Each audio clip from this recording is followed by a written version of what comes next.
C'est le podcast AWS en français, c'est la semaine juste avant reInvent, autant dire c'est chaud, avec plein d'annonces, j'en ai compté 93 pour les 2 dernières semaines. On va essayer d'en débriefer 15 ensemble, c'est parti, c'est maintenant. Le podcast AWS en français. Sébastien Stormac. Bonjour, bienvenue dans le podcast AWS en français. Une semaine sur 2, vous le savez, je débriefe, parfois avec des invités, parfois tout seul, les principales annonces faites par AWS, avec un biais, évidemment, je peux pas parler de tout. Mon biais, c'est plutôt pour les builders, les buildeuses, les développeurs, les développeuses que vous êtes. Quels sont les petits changements ou les grands changements qui peuvent vraiment changer la manière dont vous utilisez AWS. Et cette semaine, nous ne sommes pas en reste, car la semaine prochaine, à Las Vegas, se tiendra la conférence annuelle des clients AWS, ça s'appelle reInvent. C'est typiquement à ce moment-là que AWS fait toutes les annonces de grands services, les trucs vraiment fondamentaux. Mais avant, tous ceux qui n'ont pas réussi à faire partie d'une des keynotes de reInvent, toutes les équipes lancent leurs nouveautés, leurs changements avant, ou parfois ce sont simplement des changements un peu trop petits pour faire partie d'une keynote. Ça nous donne 93 nouveautés en 14 jours. Ça fait pas mal de lectures, ça fait pas mal de blog posts également, et on va essayer de débriefer tout cela cette semaine ensemble dans l'épisode de ce vendredi du podcast AWS en français. On va parler d'API Gateway, de serverless en général, avec aussi des nouveautés côté Lambda et Step Function. On va parler sécurité réseau avec des VPC, des NAT Gateway, on va parler de CS, on va parler de sécurité encore, d'authentification, d'autorisation sur S3, et des diminutions de prix, en tout cas des changements de prix qui permettent de faire des diminutions en fonction de vos usages sur Bedrock et sur CloudFront. On va parler de tout ça. Donc ça va faire un épisode peut-être un poil plus long que d'habitude, parce que j'ai 15 nouveautés à passer avec vous. N'hésitez pas non plus à commenter cet épisode sur les réseaux sociaux, sur les plateformes de podcast, Deezer, Apple, YouTube, Amazon et toutes les autres. Alors, je commence avec de l'authentification et du single sign-on avec 2 nouveautés très sympas. Une qui me sert déjà, et je me demande comment j'ai pu me passer de ça pendant plus de 10 ans, c'est une nouvelle commande de la ligne de commande qui s'appelle AWS Login. Quand vous tapez cette commande, il ouvre un browser, vous choisissez votre profil et vous authentifiez, ou alors vous êtes déjà authentifié, il le détecte, vous dites je veux partir sur ce compte-là ou ce rôle-là, et automatiquement il télécharge et installe des credentials temporaires sur votre machine. Ça veut dire que vous n'avez plus à gérer des long-term credentials, des access keys, des secret keys de longue durée définis dans IAM et installés sur votre laptop. Ça veut dire aussi que vous ne devez plus nécessairement utiliser Identity Center et faire AWS SSO Login, c'est ce que moi je faisais. Mais Identity Center, il faut se l'avouer, c'est assez difficile à configurer. C'est bien pour une entreprise, et je vous renvoie à l'épisode avec Engie qui parle comment ils l'ont fait à très grande échelle pour 100 000 utilisateurs. Mais pour mon compte personnel et mes besoins à moi, c'est un peu un overkill.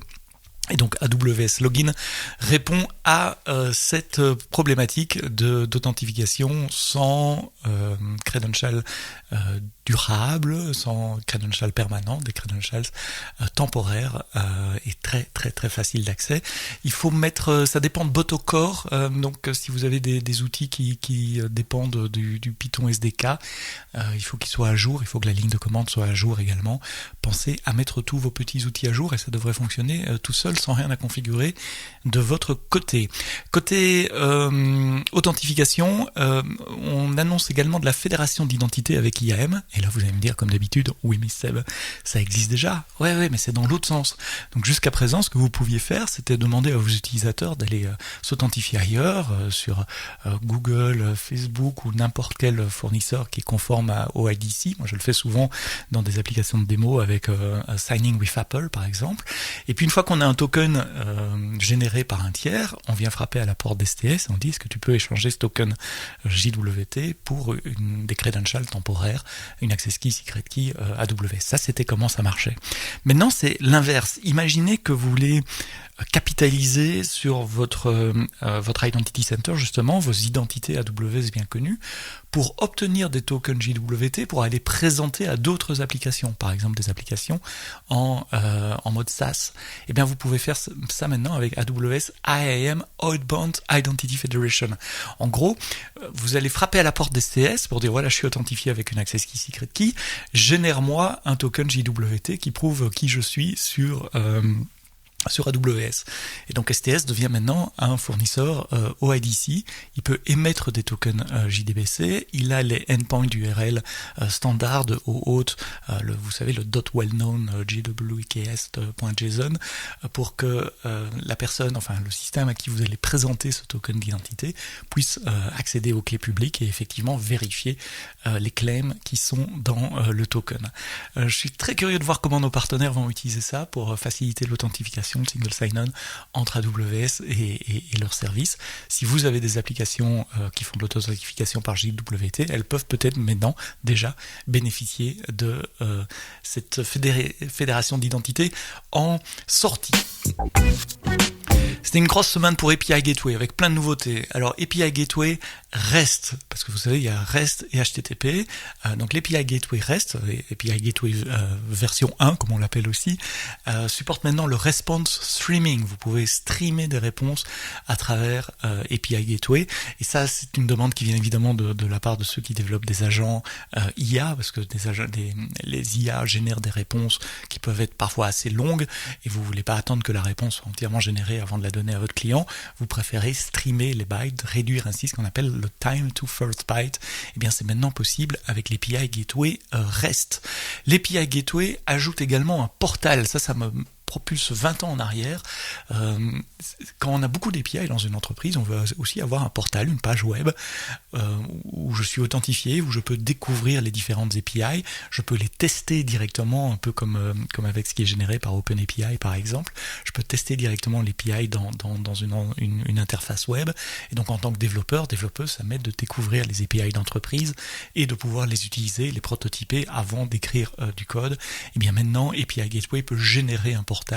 Vous contrôlez évidemment qui a accès à ce portal-là avec des policies IAM, et vous pouvez voir, découvrir, chercher et tester vos API directement. Autre nouveauté sur API Gateway, je fais tout d'un bloc avant de passer au chapitre suivant. Souvent, vous vouliez appeler depuis API Gateway des services qui existent sur Lambda, sur EC2, sur ECS ou EKS, et vous mettiez un load balancer entre API Gateway et ces différents services pour répartir la charge. Jusqu'à présent, il n'y avait pas moyen d'activer un application load balancer niveau 7 derrière une API Gateway. Il fallait d'abord mettre un Network Load Balancer, et puis le Network Load Balancer, lui, pouvait appeler un Application Load Balancer qui finalement pouvait appeler vos clusters EKS, ECS, vos EC2 ou vos Lambda.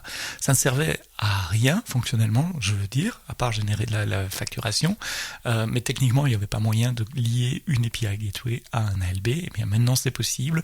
Vous pouvez définir un VPC link dans un subnet privé où vous avez un ALB défini, un ALB privé, et API Gateway est capable de passer par ce VPC link pour appeler l'ALB. Ça va simplifier vos configurations, plus besoin de gérer un ALB qui ne servait à rien, que faire une gateway.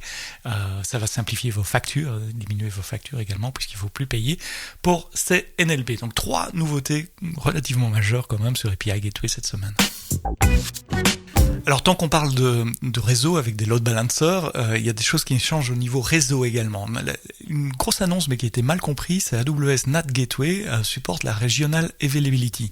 Jusqu'à présent, quand vous avez besoin de communiquer avec Internet ou avec des API Amazon depuis un subnet privé, vous deviez créer un subnet public et mettre une gateway managée NAT dans ce subnet public. Et vous deviez répliquer ça pour chaque zone de disponibilité, donc au moins 3 fois dans les régions qui ont et c'est la plupart des régions, ont 3 zones de disponibilité. Et bien maintenant, vous allez pouvoir mettre une seule NAT Gateway dans une zone de disponibilité et elle sera partageable par l'ensemble des zones de disponibilité.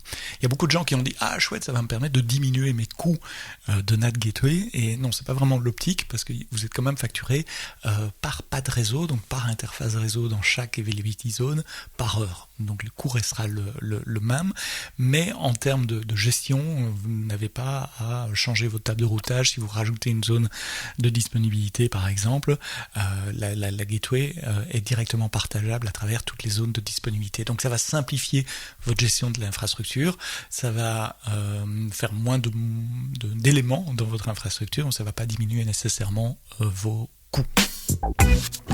Autre nouveauté côté réseau, plutôt pour les grandes entreprises qui ont des besoins de conformité, démontrer à vos auditeurs que votre trafic est chiffré end-to-end, eh bien il y a un nouveau mode un nouveau flag dans les VPC qui est le contrôle du chiffrement. Et cette fonctionnalité s'assure que tout le trafic qui transite par votre VPC est chiffré. Alors quand vous l'activez d'abord dans un mode d'observation où il va observer donc le trafic dans votre VPC et dans les VPC Flow Log, il y aura un champ en plus que vous pouvez demander qui s'appelle Encryption Status qui va vous donner le statut de l'encryption entre toutes les interfaces de votre VPC. Alors ça peut être 0, pas de chiffrement, clear text. Ça peut être 1, ça veut dire que le chiffrement est fait par Nitro, par le hardware AWS de vos instances EC2 ou de vos load balancers. 2, ça veut dire que le trafic est chiffré au niveau 7, donc par votre application, vous utilisez HTTPS ou SSH, bravo.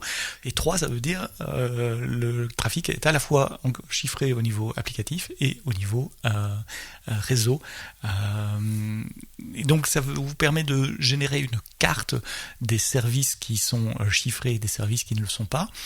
Si ce sont des services managés comme des load balancers qui utilisent des anciennes instances Nitro qui ne chiffrent pas, nous allons automatiquement migrer les services managés comme les NAT Gateway justement, les load balancers, Fargate, ce type de services-là, nous allons les migrer automatiquement vers des instances EC2 qui supportent la dernière génération de Nitro, donc qui va chiffrer le trafic pour vous. Une fois que tout ça c'est fait, vous devez vous-même aussi migrer vos instances EC2 s'ils utilisent des anciennes versions de Nitro, ou changer vos applications pour utiliser du chiffrement au niveau applicatif. Mais une fois que ça c'est fait, vous pouvez aussi définir une liste d'exclusion de services que vous voulez exclure de l'enforcement du contrôle de chiffrement. Et une fois que ça c'est fait, j'y viens finalement, vous passez en mode Enforce. C'est un toggle à changer dans la console ou par API. Et à partir de ce moment-là, il ne vous sera plus possible, même pas possible, de créer une ressource avec un vieux mode, un vieux type d'instance EC2 qui ne chiffrerait pas au niveau Nitro, ou de démarrer des services qui n'utilisent pas TLS par exemple pour le chiffrement au niveau applicatif, le trafic. Soit vous pouvez démarrer l'instance si elle supporte le chiffrement, soit le trafic est simplement droppé et n'est pas transmis sur le réseau. Donc super utile si vous avez des gros besoins de conformité, de démontrer à vos éditeurs que l'ensemble du trafic est chiffré. C'est un peu plus compliqué quand il y a des transit gateways, je vous explique tout ça dans un blog post que j'ai écrit ces dernières semaines. C'est gratuit pour le moment jusqu'à fin février. Ensuite, il y aura un prix par heure, par VPC, où le contrôle de chiffrement est activé. Je vous laisse regarder tous les détails dans le blog post. Côté Lambda, je reviens au serverless, quelques nouveautés également. Une qui me plaît beaucoup, c'est la possibilité de faire des applications multitenants sur Lambda. Imaginez que vous êtes un SaaS, vous avez une application qui sert à plusieurs clients, mais vos clients demandent d'avoir une isolation du trafic de leur infrastructure par rapport aux autres clients. Si vous faisiez ça sur Lambda, jusqu'à présent, c'était pas possible. Il fallait déployer différentes Lambda pour différents clients, par exemple dans des comptes AWS différents. Et bien maintenant, Lambda a un nouveau mode qui s'appelle le mode multitenant. Et quand vous faites ça, nous nous assurons que du trafic pour 2 tenants différents, pour 2 clients différents, sera exécuté pour la même fonction lambda dans des environnements d'exécution séparés, comme si c'était 2 fonctions lambda séparées. Donc c'est un simple toggle que vous activez quand vous créez votre fonction lambda. Et puis après, il y a un header HTTP dans l'invocation lambda. Alors si vous utilisez l'API, Invoke API via des SDK, via la ligne de commande, ça se fait tout seul. Si vous utilisez l'API Gateway, il faut penser à mapper correctement l'ID de votre client, par exemple, que vous allez recevoir comme un paramètre query string ou un HTTP header, et mapper correctement ce paramètre vers le header HTTP pour lambda, pour que l'exécution de vos fonctions lambda soit dans des instances, des environnements d'exécution différents. Toujours dans le côté serverless, les step functions permettent maintenant de faire du local testing et du mock. C'était assez difficile de faire du test unitaire de vos step functions en local. Pour plein de raisons, notamment la raison de mocking et puis l'impossibilité de tester les étapes les unes après les autres. Et bien maintenant tout ça c'est résolu. Il y a un podcast en anglais que je viens de sortir aujourd'hui également, que vous pouvez écouter. Et puis, il y a le blog post écrit par mon collègue Denis Pracoso, qui vous explique comment tout faire, comment faire ça.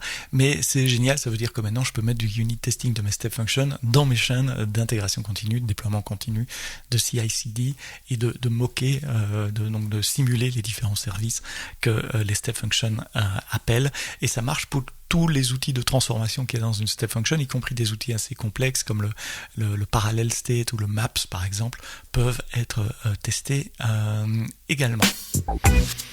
Tant qu'on parle d'infrastructure, des nouveautés côté cluster ECS. ECS, c'est ce service manager qui permet de générer, de déployer vos applications sur base de containers. 60% des clients qui déploient un nouveau container sur AWS le font sur Amazon ECS, et Amazon ECS démarre plus de 3 milliards de containers par semaine. Ça vous donne une idée de la taille à laquelle ECS opère. Il y a un nouveau mode sur ECS qui s'appelle Express Mode. Quand on veut déployer une nouvelle application, avant c'était un peu compliqué, il fallait créer son cluster, créer ses règles d'IAM, ses règles de scaling, les tâches definition, etc. Maintenant dans la console, il y a un mode qui dit Express Mode, où la console va tout créer pour moi tout seul. Ça me rappelle un peu ce qu'on fait depuis quelques temps déjà pour le VPC. Vous savez, si vous voulez créer un VPC, il faut créer le VPC, créer les subnets, créer les tables de routage, attacher les tables de routage, etc. Et bien dans la console, quand vous créez un VPC, il y a moyen de dire je veux un VPC avec 2 subnets publics, 2 subnets privés, et la console va tout créer pour vous comme il faut. C'est un peu la même idée. Vous dites voilà, je veux un cluster avec autant d'unités de CPU, de mémoire, voici ma task definition, voici mon container à déployer, et il crée tout seul, le cluster, les politiques de scaling, les tâches definition, les target group, les load balancers, les health checks. C'est très très similaire comme expérience. Je vous invite à aller voir le blog post de mon collègue Denis. Je vous avais dit que cet épisode serait un peu plus long que d'habitude. Merci d'écouter le podcast AWS en français. On continue avec les 93 annonces, 15 que j'ai sélectionnées parmi les 93 annonces pré-reinvent d'AWS. On passe cette fois-ci sur Amazon S3 qui a une fonction depuis pas mal de temps déjà qui s'appelle Block Public Access. Quand vous créez un bucket, vous pouvez dire je bloque tous les accès publics, et cette politique passe au-dessus de tout le reste, même s'il y a des politiques IAM qui autorisent les accès. Et bien maintenant vous pouvez faire ça au niveau de l'organisation. Quand vous dites au niveau du top level organization, je bloque tous les accès, cette politique va se propager sur tous les comptes attachés à votre organisation, et ça va quand même simplifier beaucoup l'administration des accès sur S3. De la même façon, une nouveauté sur S3 qui simplifie l'administration des accès, c'est S3 supporte maintenant les politiques d'accès basées sur des attributs. Vous savez, souvent, ça s'appelle l'ABAC, Attribute Based Access Control. Il y a de plus en plus de ressources AWS, de services AWS qui permettent de faire ça. Avant, ABAC, on définit des accès pour des rôles, si la personne fait partie de tel groupe, ou si c'est telle personne, eh bien, on donne ou on refuse accès à telle ou telle ressource, un bucket S3 par exemple. Avec ABAC, on peut écrire des policies qui dépendent de tags. Par exemple, sur mon profil, on va définir département marketing, rôle développeur, et je peux écrire des politiques d'accès à mes buckets S3 ou d'autres services qui supportent ABAC en disant toutes les personnes qui appartiennent au département Intel et qui ont le rôle machin ont un accès en écriture. Et donc il ne faut plus générer des politiques par groupe ou l'appartenance des gens à des groupes.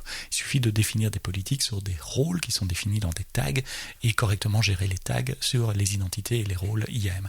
Donc ça permet de réduire énormément le nombre de policies IAM dont vous avez besoin et de simplifier leur gestion.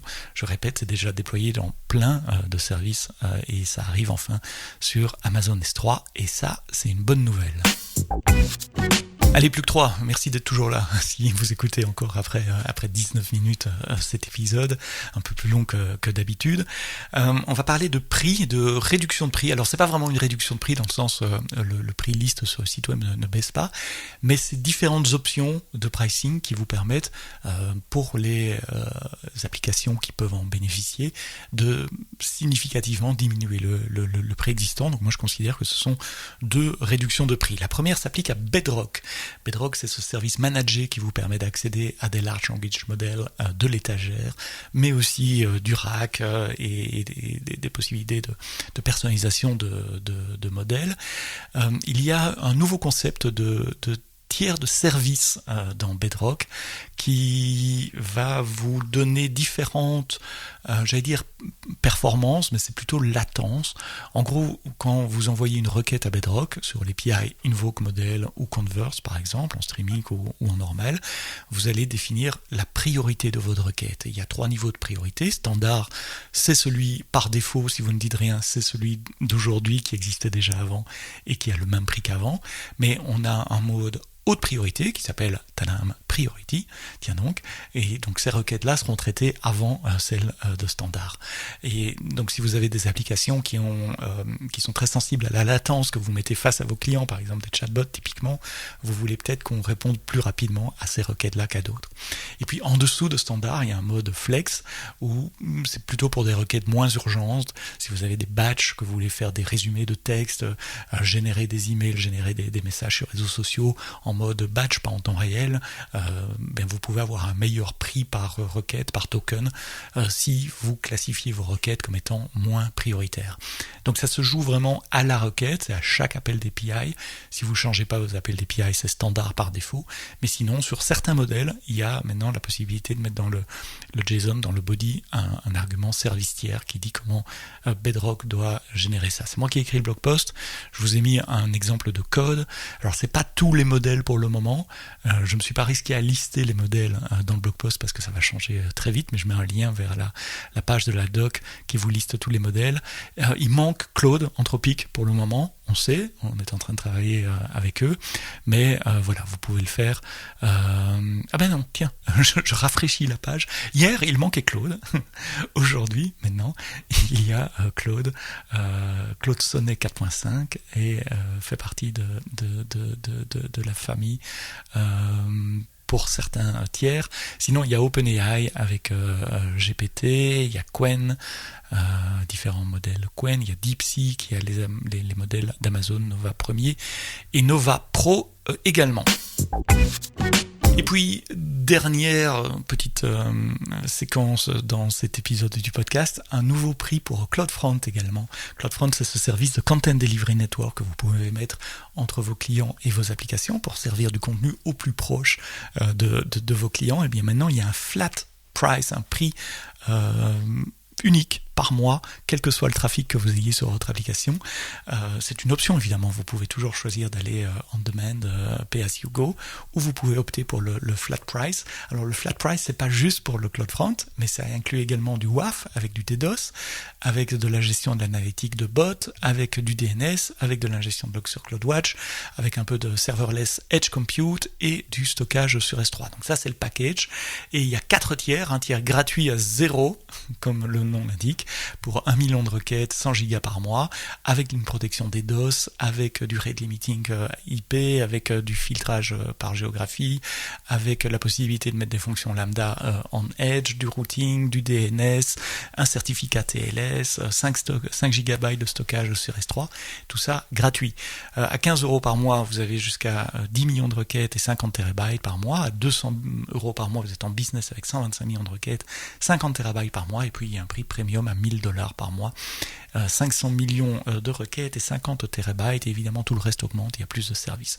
On vous facture pas pour du trafic DDoS, donc si vous êtes victime de trafic DDoS ou des requêtes qui sont bloquées par le WAF, elles ne sont pas facturées, et vous avez un dashboard très clair qui vous dit où vous en êtes par rapport au quota que vous avez choisi, à la fois en data transfert et en nombre de requêtes, avec possibilité de mettre des alarmes email si jamais vous approchez trop près de la limite supérieure. Si vous approchez trop près de la limite supérieure, il n'y a pas de surfacturation. Nous allons appliquer du throttling sur votre application. Vous pouvez changer de tiers pour un mois ou simplement accepter le throttling jusqu'à la fin de la période de facturation. C'est un peu comme ce que font les opérateurs téléphoniques en 4G ou en 5G quand on dépasse son forfait. Mais donc, bonne nouvelle, c'est un prix fixe par mois, sans surprise. Et puis, tant qu'on est à parler de CloudFront, cette fois-ci, ça ne concerne pas le prix, mais CloudFront supporte maintenant l'authentification mutuelle par certificat TLS. Jusqu'à présent, c'est les serveurs qui s'authentifient auprès du client avec un certificat TLS qui est installé sur CloudFront. Certaines applications ont besoin d'une authentification par certificat côté client. Je pense à des applications d'identité digitale, par exemple, où on doit mettre sa carte d'identité numérique dans un lecteur de puce pour les pays qu'il supporte. C'est un certificat qui est généré côté client et qui est présenté au serveur. Et donc, il fallait que CloudFront supporte ce certificat. Ben maintenant, c'est possible. CloudFront permet de faire de l'authentification mutuelle par certificat serveur et client. Voilà, c'est la fin de cet épisode. Merci à vous d'être restés jusqu'au bout de ces 25 minutes pour couvrir 15 des 93 annonces pré-Reinvent. Il y aura d'autres podcasts de news la semaine prochaine puisque je serai à Las Vegas et comme d'habitude, on va débriefer. Alors, je vais pas le faire tous les jours, mais on va le faire 2 fois, une fois en début de semaine avec les annonces du dimanche, lundi, et puis on le fera, donc ça sera un épisode qui sera disponible dans vos applications mardi après-midi, heure de Vegas, ou plutôt mercredi matin pour vous. Et puis il y en aura un autre jeudi, même chose, disponible dans vos applications, plutôt jeudi, dans la nuit de jeudi à vendredi pour vous. Et donc ça retombe sur votre podcast habituel du vendredi matin. Et là, on débriefera dans celui-là spécifiquement les nouveautés côté IA et gestion de données avec Virginie Mativet, que vous avez déjà entendu plusieurs fois dans le podcast AWS en français. Et puis après Reinvent, on reprendra nos petites habitudes avec des invités pendant tout le reste du mois de décembre et du mois de janvier. Bien, rendez-vous donc la semaine prochaine pour débriefer les nouvelles de Reinvent. Mais d'ici là, quoi que vous codiez, codez-le bien.